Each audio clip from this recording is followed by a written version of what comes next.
Cześć, witajcie na moim kanale. Dostaję bardzo dużo pytań od Was na temat tego, w jaki sposób połączyć trening kalisteniczny z treningiem na siłowni. Dzisiaj w tym materiale postaram się Wam przybliżyć to, w jaki sposób to zrobić, żeby to było skuteczne i żebyście mogli progresować i żeby oczywiście miało to wszystko ręce i nogi. Zapraszam do oglądania. Zanim przejdę do takiego konkretnego przykładu na jednostce treningowej, odpowiedzmy sobie, jaka jest różnica pomiędzy treningiem kalistenicznym a treningiem na siłowni. No, każdy może pomyśleć, że jest to pytanie bardzo łatwe i prozaiczne, no bo jest widoczne gołym okiem, z czym się zgadzam. Natomiast jeżeli popatrzymy sobie na to w kontekście układania planu treningowego, no to jest parę istotnych różnic, które warto zrozumieć, żeby zrozumieć ten mechanizm działania, a później lepiej móc sobie połączyć te dwa rodzaje treningu. W treningu na siłowni mamy dużo łatwiejszy sposób regresji. Podam przykład. Możemy wykonywać przysiady, nieważne czy mamy siłę na jeden przysiad ze 100 kg, czy jeden przysiad z 200, czy jeden przysiad z 300 kg. Nieważne ile mielibyśmy siły w nogach, możemy zawsze wykonywać przysiady. W kalistenice już niestety nie jest tak kolorowo, ponieważ na siłowni robimy prosty zabieg. Zdejmujemy sobie talerzyk ze sztangi i po problemie albo bierzemy po prostu lżejsze hantle. W kalistenice tego nie zrobimy. Jeżeli nie mamy siły na daną figurę, to jej nie wykonamy po prostu. Możemy na przykład stosować gumy oporowe oczywiście, natomiast w praktyce nie wychodzi to tak idealnie jak na przykład przy redukcji ciężaru, ponieważ przy redukcji ciężaru zazwyczaj wzorzec ruchowy na siłowni nam się w ogóle nie zmienia. Cały czas możemy przetrenować sobie nasz dany wzorzec ruchowy. W kalistenice jest to trudniejsze, ponieważ musimy dobierać odpowiednie regresje, odpowiednie ćwiczenia do naszego elementu, którego chcemy się nauczyć. Więc jak to wygląda w praktyce, kiedy chcemy sobie ułożyć konkretny plan działania na nasz trening? Oczywiście na początek musimy sobie ustalić cele treningowe. Zazwyczaj są tutaj dwie opcje, czyli połączenie kalisteniki z siłownią na takiej zasadzie, że skupiamy się tylko i wyłącznie na kalistenice, na figurach w SW i uzupełniamy to siłownią, żeby siłownia nam popychała progres w figurach, albo dodajemy siłownię po to, żeby na przykład dodać sobie ćwiczenia i w nich progresować takie typowo, które możemy wykonywać na siłowni, na przykład wyciskanie czy przysiady ze sztangą.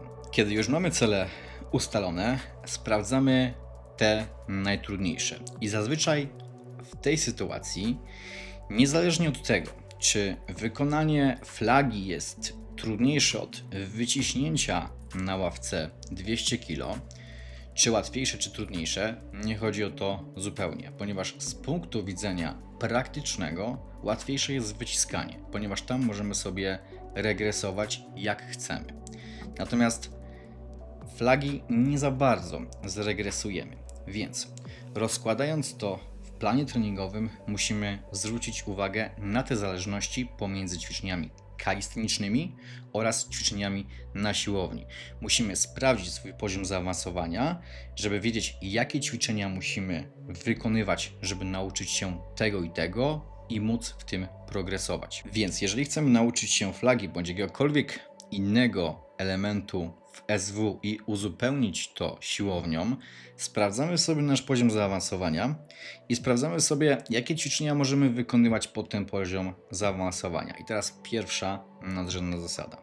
Pierwsza nadrzędna zasada jest taka, że zawsze ćwiczenia takie najtrudniejsze, w tym przypadku będą to najczęściej ćwiczenia kalisteniczne, ponieważ one będą dostosowane m.in. pod naszą flagę, wykonujemy albo na początku jednostki treningowej, albo ogólnie na początku całego tygodnia treningowego. Dlaczego? Dlatego, że jeżeli wykonamy ćwiczenia na siłowni z dużym ciężarem, nie będziemy mieli później siły na to, żeby wykonywać ćwiczenia kalisteniczne pod na przykład flagę i będziemy musieli się posiłkować takimi regresjami, które będą w ogóle niepraktyczne i będą słabo przekładały się na nasze budowanie siły. W praktyce w jednostce treningowej może wyglądać to w ten sposób. Dajmy na to, że mamy 6 ćwiczeń. 2 pod flagę, jedno ćwiczenie na pull, powiedzmy podciąganie, jedno ćwiczenie na push, niech będzie to wyciskanie i 2 ćwiczenia na nogi. Na końcu możemy sobie zrobić jeszcze core, załóżmy, ale to i tak będzie, tak jak mówię, na końcu.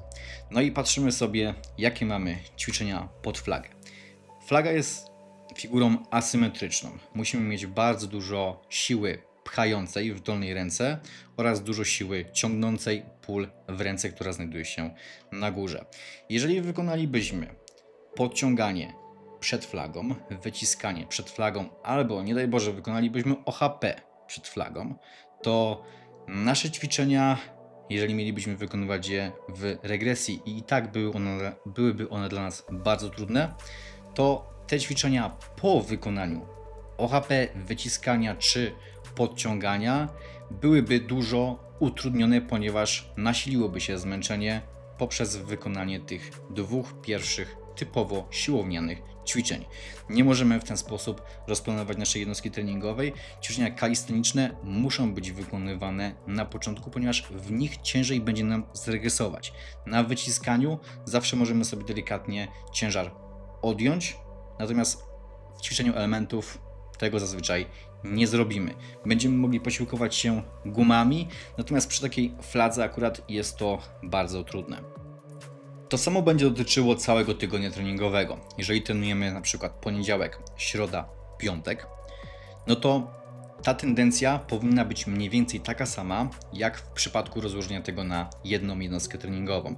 Tylko, żeby to nie wyglądało w ten sposób, że w poniedziałek robimy samą kalistenikę, w środę robimy pół kalisteniki, pół siłowni, później robimy samą siłownię. Niekoniecznie trzeba tak robić. Można normalnie robić w poniedziałek trochę kalisteniki, trochę siłowni, to samo we wtorek, to samo w środę. Tylko oczywiście objętość musi być odpowiednio dobrana, tak żebyśmy byli w stanie z poniedziałku zregenerować się na środę i wykonywać na początku trudne ćwiczenia kalisteniczne, później sobie dodawać ćwiczenia z siłowni, tak żeby była powtarzalność, żebyśmy mogli progresować, aczkolwiek tam też w przeciągu tego tygodnia treningowego ustawiałbym to w ten sposób, że większą proporcję ćwiczeń trudniejszych, kalistenicznych dla nas, gdzie jesteśmy po prostu na styk, żeby je dobrze technicznie wykonać, dawałbym na początek tygodnia treningowego, kiedy jesteśmy zregenerowani, i przechodziłbym delikatnie w przewagę ćwiczeń siłownianych pod koniec tygodnia treningowego, czyli na przykład w piątek, w poniedziałek więcej tych kalistenicznych, w środę coś pomiędzy. Oczywiście takich różnych możliwości, miksów, zmian w tym układzie dotyczących jednej jednostki czy całego tygodnia treningowego będzie tak dużo, jak dużo możemy sobie wymyślić tego, co chcemy progresować kalistenicznie i co chcemy progresować na siłowni i że chcemy to połączyć. Ale tak naprawdę podstawowa, nadrzędna zasada, którą określiłbym jako fundament tej piramidy, to jest to, o czym Wam właśnie powiedziałem teraz, czyli o dostosowaniu progresji danych ćwiczeń do układu w jednej jednostce treningowej oraz w całym tygodniu treningowym. Tyle na dzisiaj. Jeżeli mielibyście jeszcze jakieś ciekawe pytania odnośnie programowania treningu, niekoniecznie kalistenicznego, niekoniecznie na siłowni, chociaż to i tak na pewno najbardziej Was interesuje, zadawajcie takie pytania śmiało w komentarzu, być może pojawi się jakiś pomysł na materiał. Natomiast co do programowania treningowego w SteelWorkoutie, to zapraszam Was na stronę akademiasteelworkout.pl. Tam dostępny jest kurs odnośnie programowania treningowego stricte w SteelWorkoutie, więc z niego możecie się dużo ciekawych informacji dowiedzieć. Tyle, widzimy się na następnym, trzymajcie się, hejo!